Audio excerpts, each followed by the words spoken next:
Pangalan? Number 3. Miss Rian of Coco Lemon. Wala tayong time limitation for the question. No time limitation. Okay. Okay, so Katahimikan po. Judge number 3, Ma'am Rian, at ito po ang iyong katanungan, Miss Elsa. Hi, Elsa. So, yung tanong ko, sino dapat mamili ng religion mo? Ikaw or yung magulang mo? For me, sino ang dapat mamili ng religion ko? Ako Or yung magulang mo? or yung magulang ko? Alam niyo po, sa tanong buhay ko, maraming tao na ang sakit sa piling ng isang tao na papapiliin ka kung sino at kung ano ang pipiliin mo. Pero hanggat meron kang desisyon sa buhay mo, mas pipiliin mo yung gusto mo. Kasi ayun ang gusto mo. Hindi mo kailangan pakinggan kung ano sinasabi ng magulang mo, kung ano sinasabi ng ibang tao. Mas maganda na ibigay mo kung ano ang gusto mo dahil yun ang tama at magiging totoo para sa sarili mo. Alam nating lahat, dito sa mundong ito, kayong lahat mga manonood, minsan hindi natin sinusunod ang magulang natin. Pero ang sabi nila, dapat sundin natin ang sinasabi ng mga magulang natin.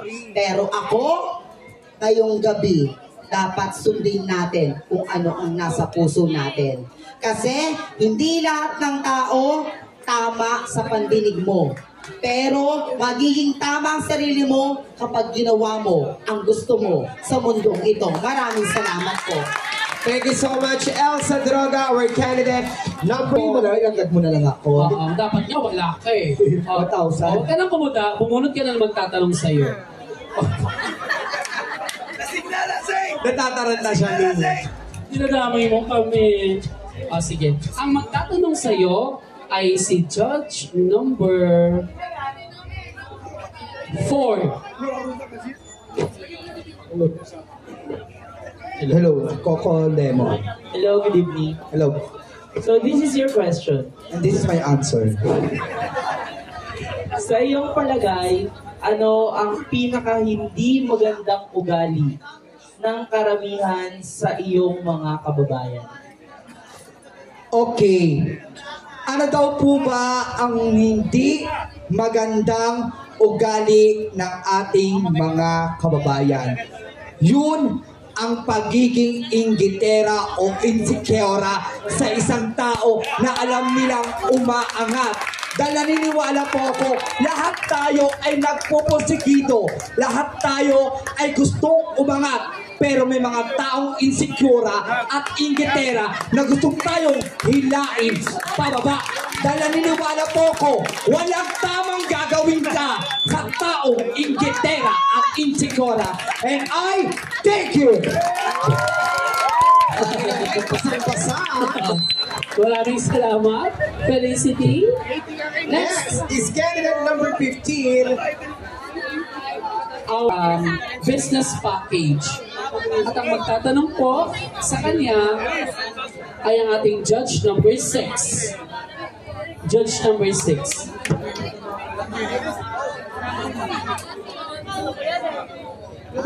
Ito po yung question. Kung magkakaanak ka, ano ang gusto mong mamana niya sa'yo? So, okay, bilang isang bakla, isa rin po sa hiling namin ay magkapamilya o magkaanak. Kung darating man ang araw na magkaanak ako, isa lang po ang gusto kong mamana niya mula sa akin. Yon ay ang pagiging isang tao. Isang tao na marunong rumispeto ng kanyang kapwa, isang taong kayang magmahal ng kanyang kapwa, isang taong tanging pagmamahal lamang iaalay niya, isang taong walang galit, walang puot, isang taong hindi naiingkit sa kung ano man ang meron ng iba. Dahil lagi natin tatandaan, ang mga batang musmos, kung pwede natin yung turuan ng tamang edukasyon. Ngunit aanhin natin ang edukasyon kung ang mismong bata ay hindi marunong makipagkapwa-tao. Dahil lagi natin tatandaan, daig po ng edukado ang taong may edukasyon. Kaya dito sa mundo, mas nanaisin kung wala kang edukasyon. Ang mahalaga, marunong kang makipagkapwa-tao sa iba. Dahil dito sa mundo, pag namatay ka, nagpantay ang iyong mga paa, pumikit ang iyong mga mata, ang iyong mga titulo, diploma, hindi mo yan madadala sa langit. Pero ang pagiging mabuting tao mo, yan ay magmamarka sa puso na nasa paligid mo. Mga taong pinag-alayan mo ng pagmamahal, mga taong respeto mo. Dahil dito sa mundo, ang mission lamang natin dito sa mundo ay hindi magpagandahan, hindi magpayamanan, hindi magpayabangan. Ngunit ang pinaka-mission natin dito sa mundo ay maging isang tao. Maraming salamat. Maraming. Five. It's a pleasure to meet you, Judge number 5. Good evening, everyone. Good evening, candidate number 14. Good evening also, ma'am. The question is, sinasabi ng karamihan na ang lugar ng Tondo ay magulo. Paano mo sila mahihikayat na it's more fun in Tondo? Okay. Ang katanungan ay umindayog sa ganitong pamamaraan. Sinasabi ng karamihan na ang lugar ng Tondo ay magulo. Paano ko mahihikayat ang karamihan? Tama po ba yan? Yung ganyang katanungan, hinihingi mo yung opinion ko. So magiging tama o mali man sa iyong pananaw, dahil ako po yung tinatanong nyo, so ako din po yung sasagot nito. Okay. So paano ko mahihikayat ang ibang tao na explore more fun in Tondo? Wala yan. Ano, kamag-anak ko yan. Kasama yan sa kanino. Kung tutuusin, ako po, taga Quezon City. Bakit ako nag-i-stay sa Tondo? Because it's more fun in Tondo, Manila.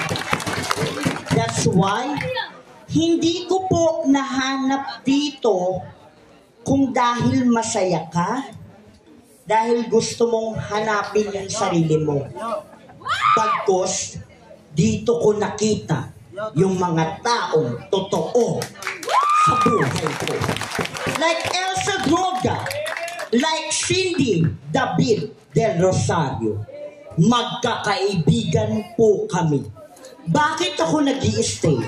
Kasi kahit taga Quezon City ako, sa kanila ko naramdaman yung pagmamahal ng tunay na kaibigan, pagtanggap kung sino ako, at higit sa lahat, pag-aalaga sa kung meron man ako o kung wala.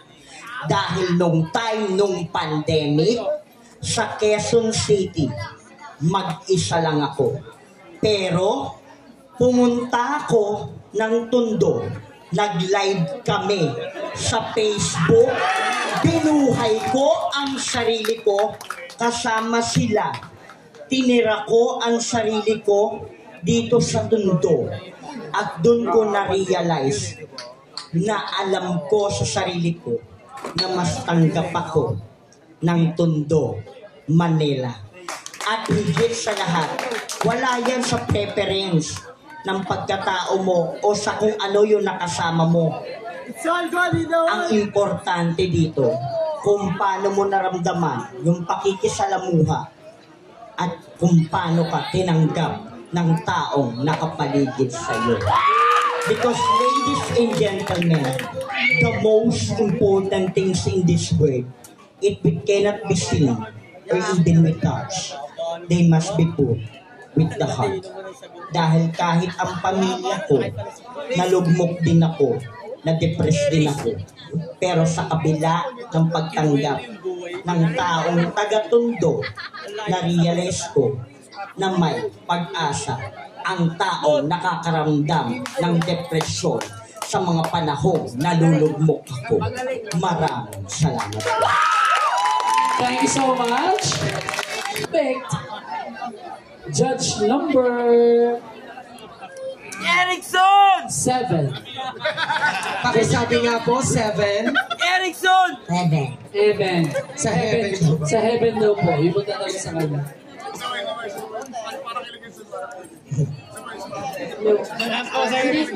Judge number heaven.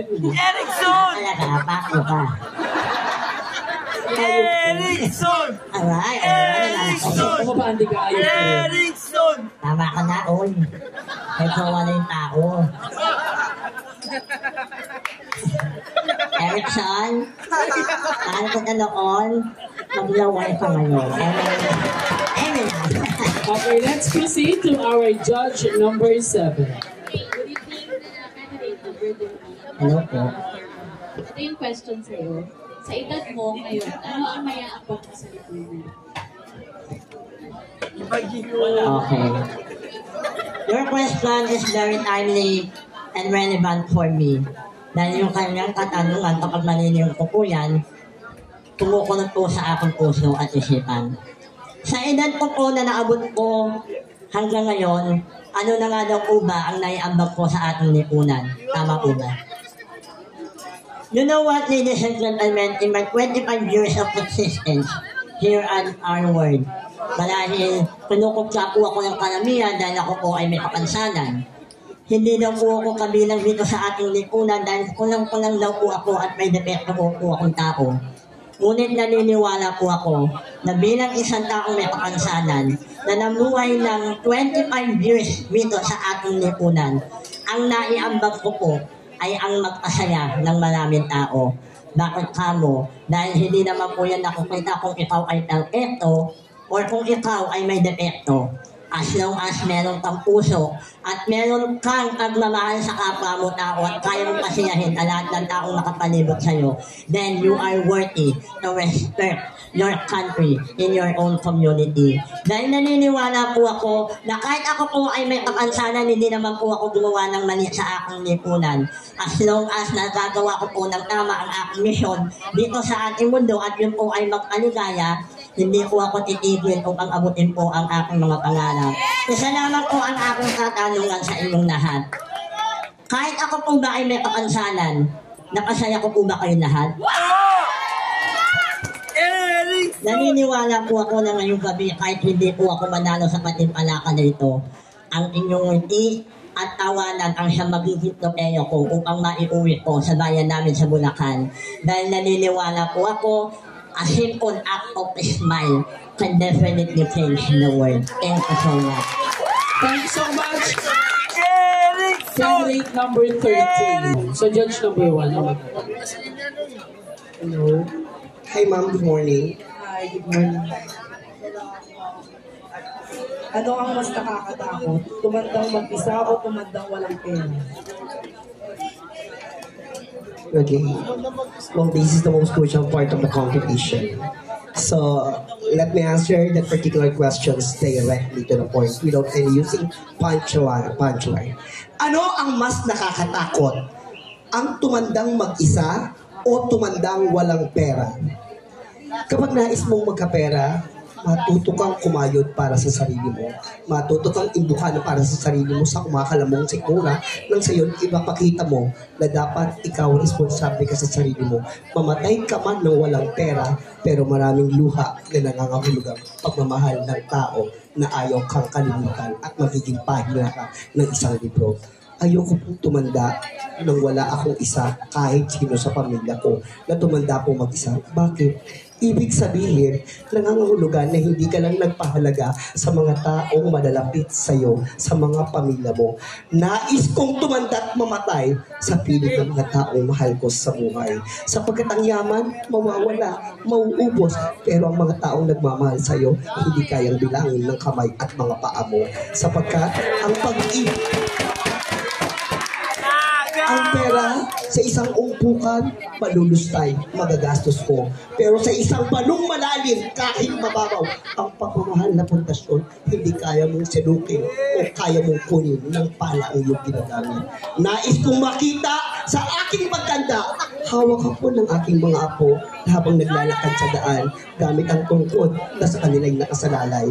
Nais kong kumain, hindi ko man maigalaw ang aking kamay, ngunit sila ang magsisilbing kutsara at tinidor ko para makakain ako. At sa aking paghiga, nais kong buhatin nila ang aking likod na mailapat sa isang banig at sabihin, Kagawad, Tito, Lolo, ikaw ang yaman at pagmamahal namin ay iaabot lalo sa'yo.